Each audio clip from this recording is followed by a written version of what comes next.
Today's video is all about the Warriors Unbound KvK format. Is it good and should you play it? In this video, we'll give you two things. First of all, everything you need to know about the format itself to help you decide if it's the right format for you, and we'll do an update on how my Warriors Unbound is going so far.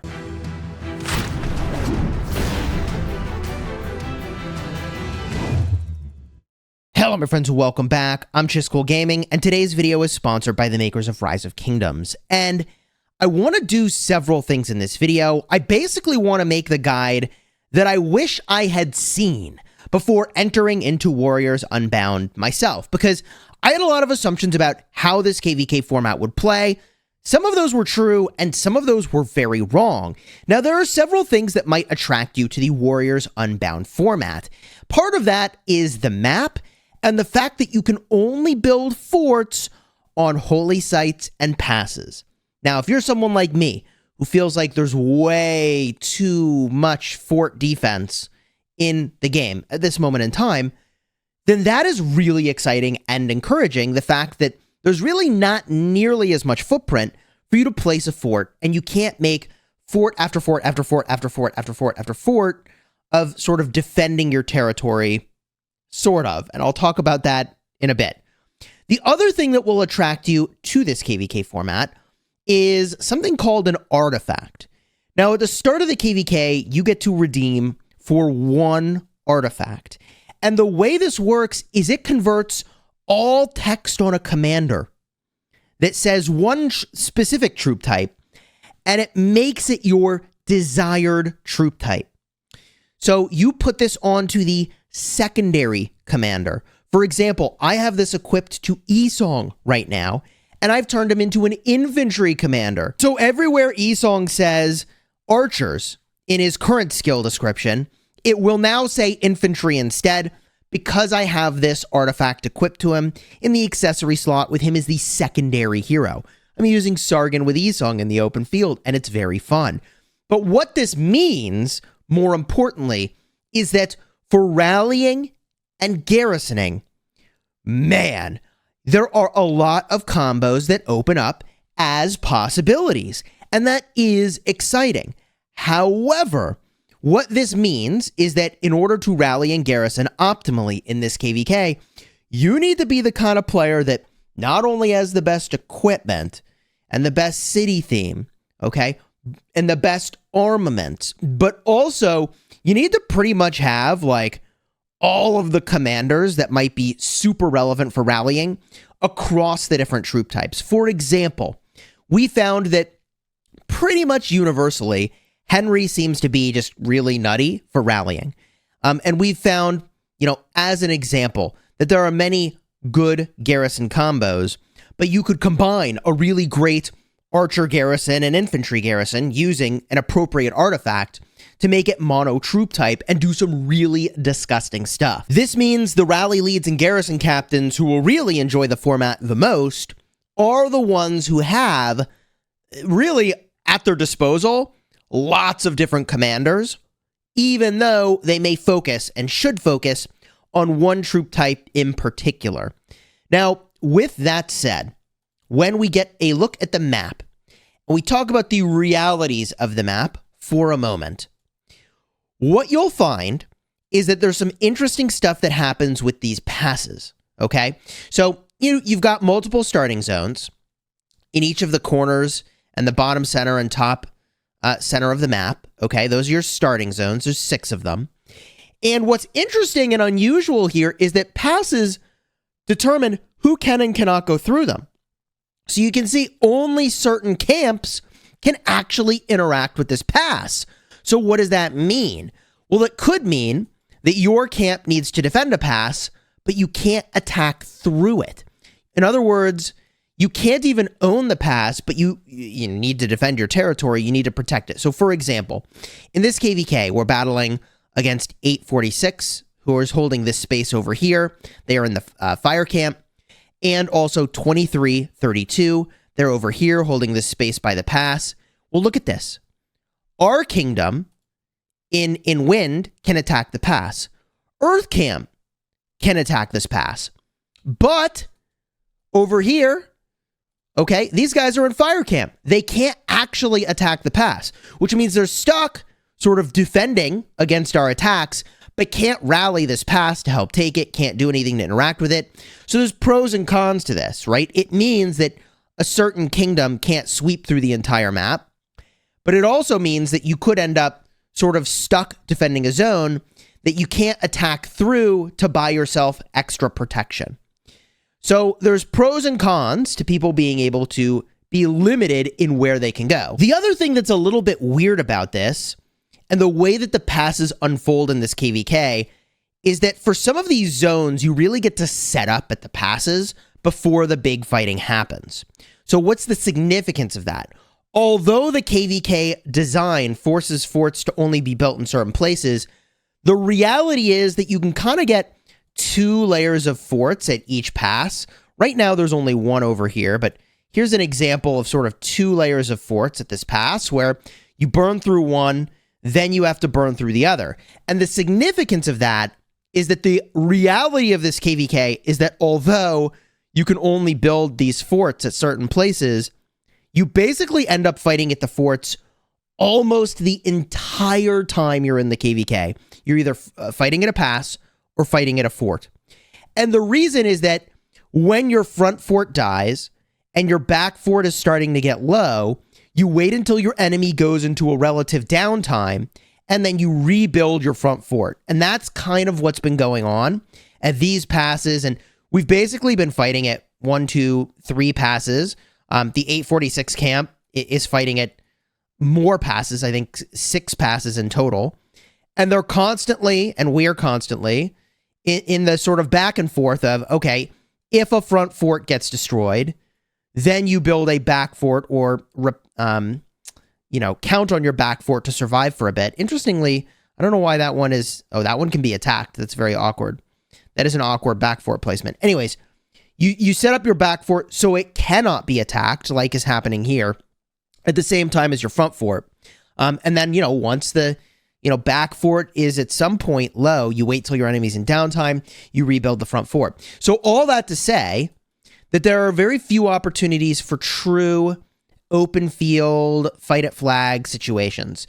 Those 2 opportunities are in the first pass opening, when basically the zones neighboring yours open up. So we had an opportunity for a fight in Greenwell. In this case, we didn't get one. We had an opportunity for a fight in Echo Plains. In this case, we didn't get one.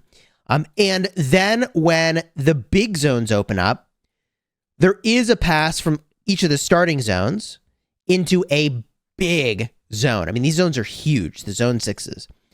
And we happen to not get a fight in this zone either. So theoretically, you could have a good bit of fighting in the zone 6s. However, there is another thing that's interesting about this, which is that, okay, your pass opens over here, pass 4, to your neighboring zones.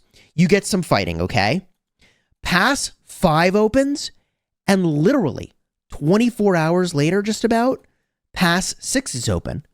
So the time to actually partake in a battle over here before you need to defend the passes over here is a day, like a singular day, maybe a day and a half or 2. So it is just super, super fast for that fight to sort of unfold. And you could find yourself in a weird position having to defend those passes while still having big fights over here.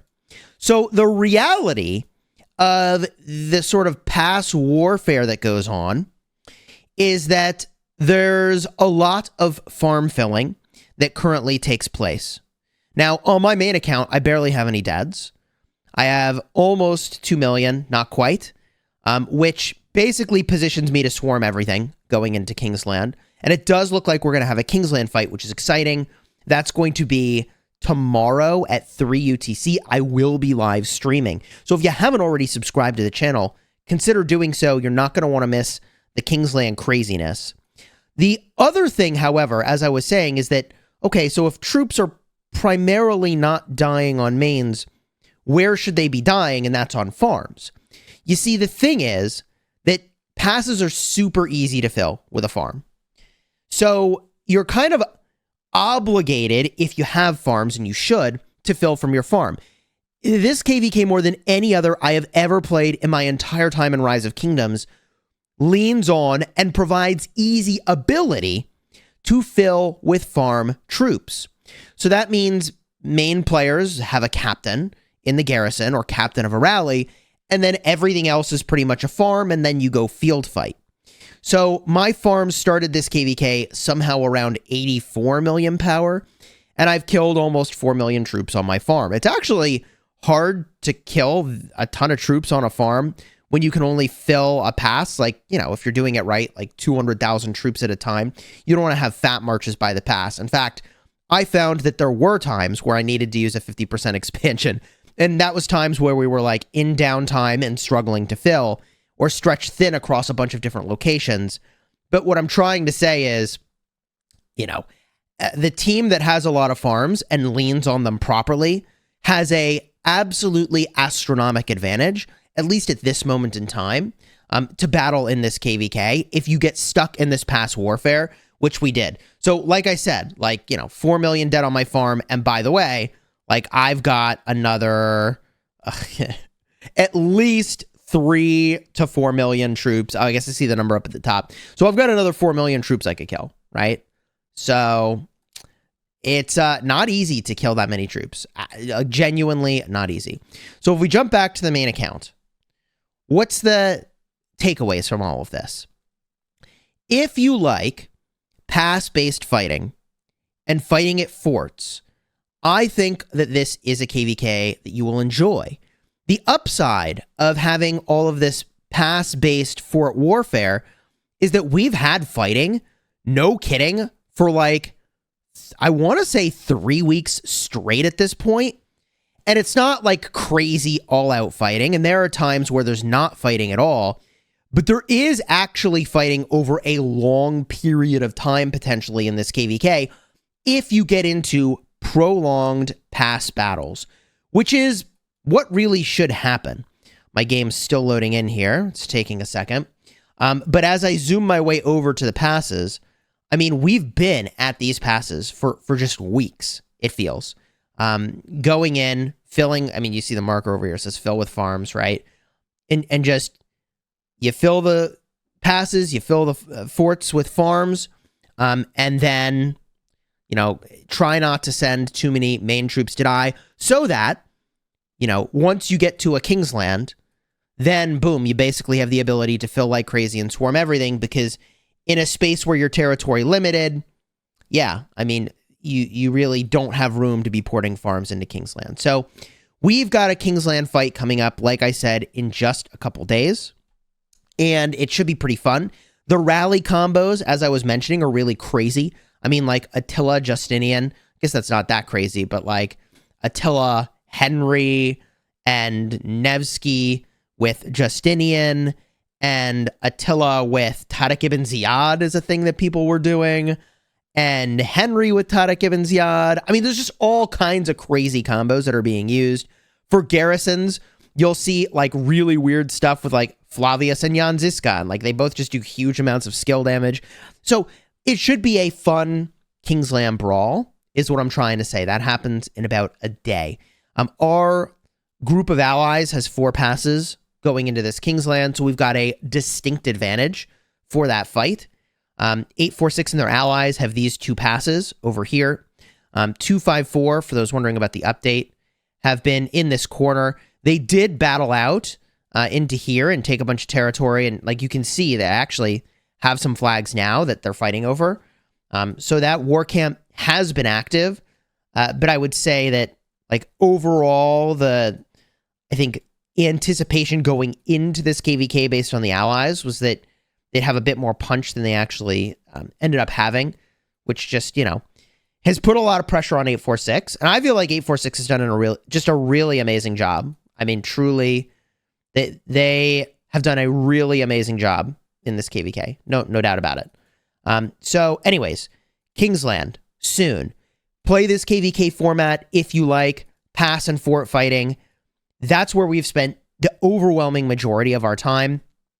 And also play this format if you like artifacts. However, there is the Storm of Stratagems KvK format, which apparently also has a stratagem that you can select that gives you an artifact. And if you want more information about the Storm of Stratagems KvK format, I'll have a card in the end screen in just a second.